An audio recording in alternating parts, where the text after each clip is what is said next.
নমস্কার বন্ধুরা, আমি প্রণয় মজুমদার এবং আপনাদের চ্যানেলে আপনাদের প্রত্যেককে স্বাগত জানাচ্ছি। এটা আমার সেকেন্ড চ্যানেল, আপনারা জানেন অ্যাস্ট্রো প্রণয় মেন চ্যানেল। ওখানে রাশিফল থাকে, নানা ধরনের শর্টস থাকে এবং এখানে মান্থলি রাশিফলগুলো আমি দিই বা টুকটাক জ্যোতিষের টোটকাগুলো দিই। তাহলে চলুন আলোচনাটা করি বা আলোচনাটা শুরু করি। আপনি কন্যার মানুষ বা কন্যার জাতক বা জাতিকা, মানে আপনার কন্যা রাশি, আপনি এই যে নতুন মাস মে মাস কী রেজাল্ট পাবেন বা কী ফল পাবেন, পেতে পারেন, তার আলোচনা বা তার পূর্বাভাসগুলো এই ভিডিওতে তুলে ধরি বা তুলে ধরার চেষ্টা করি বা শুরু করা যাক। তাহলে চলুন আলোচনা করি। কন্যা রাশির ক্ষেত্রে বর্তমান যে সিচুয়েশান, একটু চাপ রয়েছে, একটু মেন্টাল স্ট্রেস বা প্রেশার রয়েছে। সামগ্রিক ফলটাই জিস্টগুলো আলোচনা করব। অবশ্যই বড় সিদ্ধান্ত, বড় আলোচনা কারোর সাথে কথা বলে নেবেন না। আমার সাথে কথা বলার ব্যাপার থাকলে ডেসক্রিপশন দেখুন, ওখানে ফোন বা হোয়াটসঅ্যাপ নাম্বার রয়েছে, চাইলে আপনারা যোগাযোগ করতে পারেন বা কথাবার্তাগুলো বলতে পারেন। তাহলে চলুন আলোচনা করছি বা আলোচনা শুরু করছি। আপনি কন্যার মানুষ বা কন্যার জাতক জাতিকা, দেখুন বর্তমানে কন্যার পরিবেশ বা পরিস্থিতিগুলো খুব একটা ভালো নেই। এক, মানসিক চাপ দাঁড়িয়ে রয়েছে। 2 নম্বর হচ্ছে যে ভাগ্যদেবী প্রসন্ন নন, যে কারণে সব জায়গায় ধাক্কা খাচ্ছেন কন্যার জাতক বা জাতিকারা। মানে আপনি যখন কন্যার মানুষ হচ্ছেন, সব জায়গায় পরিস্থিতিগুলো একটু ধাক্কা খাওয়াচ্ছে, একটু ধাক্কা দিচ্ছে, বেগ দিচ্ছে, এটা বলতে পারি। তো প্রথমত যদি আমি শরীরটা দেখি, কোনো না কোনোভাবে কন্যার ক্ষেত্রে একটা হাইপার টেনশন, অতিরিক্ত একটা চাপ বা টেনশন করার একটা টেন্ডেন্সি থেকে যাচ্ছে। মানসিক চাপ নিয়ে ফেলা বা এই প্রেশারটা থাকছে, কিন্তু এটা মানসিক দিক। কিন্তু এক্সপেক্টেড এটা যে কন্যার ক্ষেত্রে, কন্যার মানুষজনদের ক্ষেত্রে বড় শারীরিক অসুবিধা বা বড় কোনো রকম প্রবলেম, শরীর বড় রকমের কোনো খারাপ হওয়া, এগুলো কিন্তু পাচ্ছি না। তো এটা প্লাস পয়েন্ট বা পজিটিভ পয়েন্ট যে 1 নম্বর, আপনি কন্যার জাতক বা জাতিকা মে মাস আপনার শরীর ঠিকঠাক থাকবে, কিন্তু চাপ নিয়ে টেনশান করে নার্ভাসনেস এইগুলো একটু ভোগাতে পারে। তাই যাদের কিছু পুরনো রোগ ব্যাধিগুলো চলছে তারা কিন্তু একটু সাবধানে থাকবেন। ধরুন যাদের সুগার রয়েছে, যাদের প্রেশার রয়েছে, এগুলো একটু দেখে চলবেন, কিন্তু বড় কোনো ক্রাইসিসের জায়গা আসার কথা নয়। এটা প্লাস পয়েন্ট। এবং 2 নম্বর কথা হচ্ছে যে আপনার যারা এজেড বা যারা সিনিয়র মানুষগুলো রয়েছেন, বাবা মা বা বাড়ির যারা এজেড রয়েছেন, তারাও ভালো রেজাল্ট পাচ্ছেন। কিন্তু একটা ব্যাপার, যদি প্রেগনেন্সি পিরিয়ড চলে, একটু শরীরের ব্যাপারে সাবধান থাকতে হবে। কারণ প্রেগনেন্সি যাদের চলে তারা তো এমনিতেই একটা নার্ভাসনেস থেকে যায়। তো সেখান থেকে কোনো গণ্ডগোল বা গোলমাল হলো, এগুলো একটু লক্ষ্য রাখবেন আপনি যখন কন্যার মানুষ বা জাতক জাতিকা হচ্ছেন। তো বন্ধুরা, এটা একদিক, 1 নম্বর দিক। বাচ্চার শরীরগুলো ঠিকঠাক রয়েছে এবং ঠিকঠাক থাকছে। দেখুন কন্যার ক্ষেত্রে ফাইন্যান্সিয়াল দিক কিন্তু মোট কথা স্টেবল। যারা অর্থনৈতিকভাবে ভুগছেনও, কম বেশি তাদের ক্ষেত্রেও ভালো রেজাল্ট আসবে। এবং মান্থ যত এগোচ্ছে, মাসের ফার্স্ট হাফের থেকে সেকেন্ড হাফ বরং অর্থনৈতিক দিক বা ব্যাপারে, এবং মান্থ যত এগোবে, আবার রিপিট করছি, আপনাদের ফলাফলগুলো তত পজিটিভ হবে। তো আপনি যদি কন্যার মানুষ হন, ফাইন্যান্সিয়াল দিক স্টেবল। কোনো ইনভেস্টমেন্টের যখন ব্যাপার থাকছে, কোনো ইনভেস্ট করা, কোনো ইনভেস্টমেন্টের ব্যাপার স্যাপারগুলো, এই দিক বা এই জায়গাটাও কিন্তু আপনাকে অনেকটা পজিটিভিটি বা পজিটিভ রেজাল্ট ফিল করাবে, দেবে। তো আপনি যখন কন্যার মানুষ হচ্ছেন, যদি কোনো বাড়ি কিনতে চান, গাড়ি কিনতে চান, বাড়ির কাজ করতে চান, বাড়ির কাজে হাত দিতে চান, ফ্ল্যাট বুক করতে চান, এগুলো চান, আমার মনে হয় আপনার রেজাল্ট বা আপনার ফলাফলটা দিকে থাকছে, ভালোর দিকে যাচ্ছে বা পজিটিভিটির দিকে এগোচ্ছে। তো বন্ধুরা, এক্সপেক্টেড জায়গা এটা যে কন্যার জাতক বা জাতিকাদের জন্য এই জায়গা বা এই দিক মোটামুটি স্টেবল হচ্ছে বা প্লাস পয়েন্ট থাকছে। কিন্তু বন্ধুরা, একটা ব্যাপার দেখুন, এই মুহূর্তে দাঁড়িয়ে স্পেশালি আমি 2টো জায়গা বলবো। এক হচ্ছে পারিবারিক সম্পর্কগুলো ঠিকঠাক জায়গায় দাঁড়িয়ে নেই। পরিবার বা পরিবারের সাথে বন্ডিং, বাবা মাও হতে পারেন, ভাই বোন হতে পারেন, জায়গা জমি হতে পারে, কোনো গোলযোগ হতে পারে, খুঁড়তো জাততো হতে পারে বা ইনলস, এই যে জায়গা বা এই দিকটা লক্ষ্য রাখবেন। 7th হাউস ড্যামেজ রয়েছে। সপ্তম ভাব মানুষের দাম্পত্য জীবন। দাম্পত্য জীবনে বুধ মঙ্গল রাহুর যোগ দিয়ে মাস শুরু হচ্ছে, তা যেটা দাম্পত্য জীবনকে অস্বস্তিকর পরিস্থিতির মধ্যে পড়া, adjustment problem, specially adjustment problem এবং তারস্বরে চিৎকার, মানে ঝগড়া, বিবাদ, হাজব্যান্ড ওয়াইফের মধ্যে গোলমাল, এর নির্দেশ কিন্তু পাচ্ছি বা পাওয়া যাচ্ছে।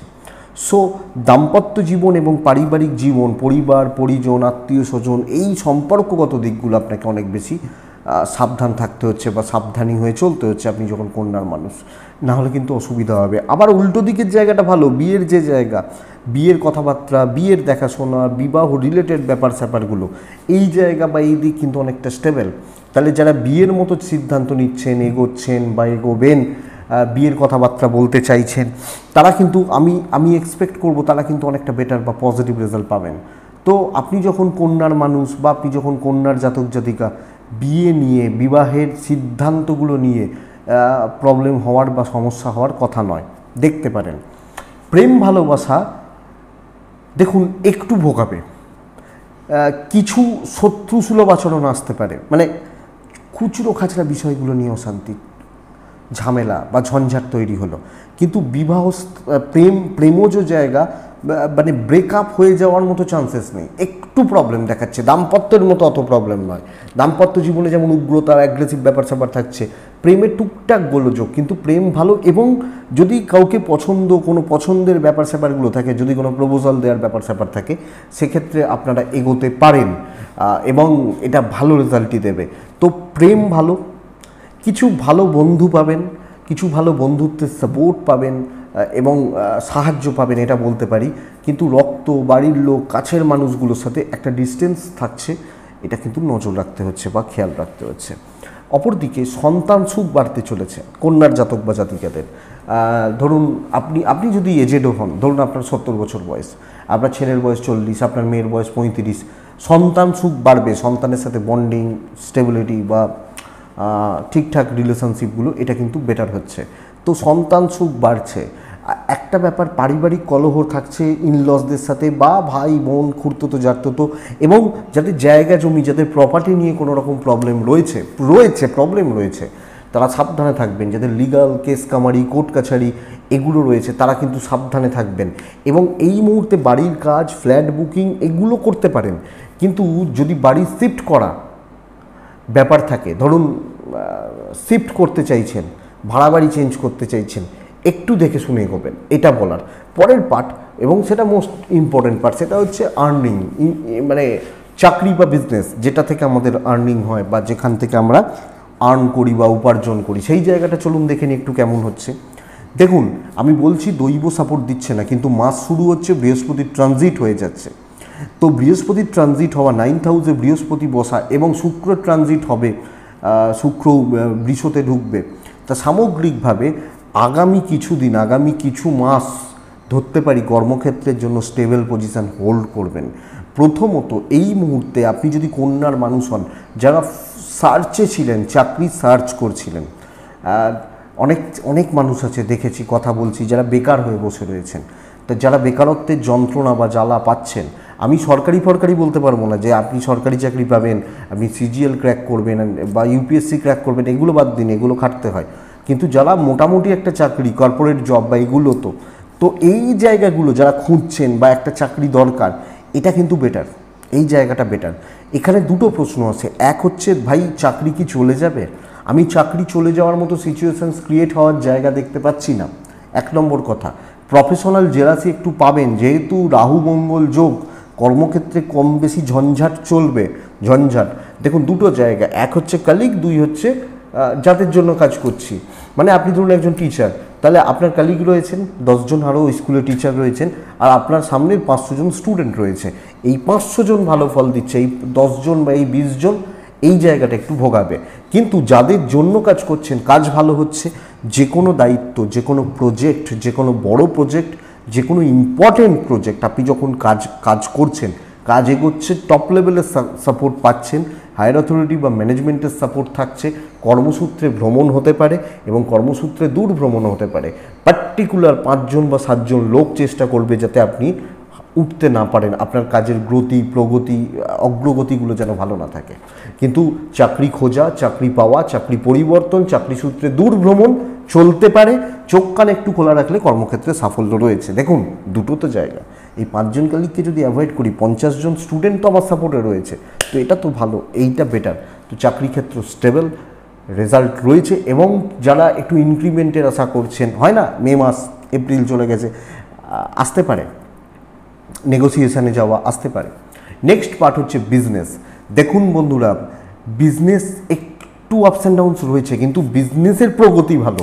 সপ্তমপতি নবমে ঢুকে মাস শুরু করছে এবং আগামী 1 ইয়ার্স, সামনে 2 বছর 2.5 বছর, দেখুন আমি ধরতে পারি বিজনেস 1 বছর 7-8 মাস চলবে, 4 মাস চলবে না, কিন্তু এই যে 8 মাস ভালো চলছে এবং এই মাস থেকে বুঝতে পারবেন বিজনেসের প্রগতি আসছে। অবশ্যই আমি বলে দিলে হবে না, আপনাকে খাটতে হবে। Franchise, customer dealing, customer handle করা, নতুন ফ্র্যাঞ্চাইজি নেওয়া, নতুন ফ্র্যাঞ্চাইজি খোলা, কোনো অফিস খোলা, এই যে ব্যাপারগুলো, এটা কিন্তু ডেফিনেটলি বেটার রেজাল্ট দেবে। তো কন্যার বিজনেস ইমপ্রুভ করবে, অবশ্যই করবে। একটু আপস অ্যান্ড ডাউনস থাকছে, একটু বিজনেস ক্ষেত্রে শত্রুতা, অপপ্রচার পেতে পারেন, বাদ দিন, ওগুলো পাবলিক গায়ে নেয় না, চলবে ভালো। এবং ব্যবসা বা বাণিজ্য পজিটিভ হচ্ছে। ট্রাই নিন, বাড়ান বিজনেসকে আরও। দেখুন আমার ব্যবসা, আমাকে ভাবতে হবে না কী করে বিজনেসটাকে বেটার করব, ভাবুন, হবে, দৈব সাপোর্ট করবে এই ব্যাপারে। এবং বিজনেসের আপনি যদি আপনার পার্টনারশিপে থাকেন, এটা একটু ভোগাচ্ছে, বাবা মা হাজব্যান্ড ওয়াইফ মিলে যখন ব্যবসা করছেন বা এই ধরনের ব্যবসাগুলো চলছে, সেটাও খুব ভালো হচ্ছে। লাস্ট পার্ট হচ্ছে এডুকেশনের পার্ট। এডুকেশান কিন্তু কন্যা রাশির ক্ষেত্রে যথেষ্ট স্টেবল। প্রাইমারি লেভেল এবং উচ্চশিক্ষা, আমি ধরতে পারি মাস্টার্স পর্যন্ত ধরতে পারি, এই দুটো দিকে কিন্তু ভালো। প্রাইমারি লেভেল, উচ্চশিক্ষা, একদম টপ লেভেলটা, যারা রিসার্চার, যারা পিএইচডি করছেন, যাদের একদম শেষ মুহূর্তে দাঁড়িয়ে রয়েছে, গাইডের ব্যাপার রয়েছে, এক্ষেত্রে কিছু গণ্ডগোল আসতে পারে। বিদেশে গিয়ে পড়াশোনা করছেন, এক্ষেত্রে কিছু গণ্ডগোল আসতে পারে। কিন্তু যেগুলো মাস্টার্স পর্যন্ত লেভেল, মাস্টার্স, গ্র্যাজুয়েশান, মাস্টার্স বা এই ধরনের লেভেলগুলো রয়েছে, তারা ভালো রেজাল্ট পাচ্ছেন, তাদের সাকসেস ভালো। যারা এমবিএ করছেন, এমবিএ মাস্টার্স কিন্তু, হ্যাঁ, এমসিএ করছেন বা সিএ, এই লেভেল পড়াশোনাগুলো করছেন, এদের ক্ষেত্রে সাকসেস যথেষ্ট ভালো। সাকসেস বাড়বে, ডেফিনেটলি সাকসেস আছে এবং ধরতে পাচ্ছেন।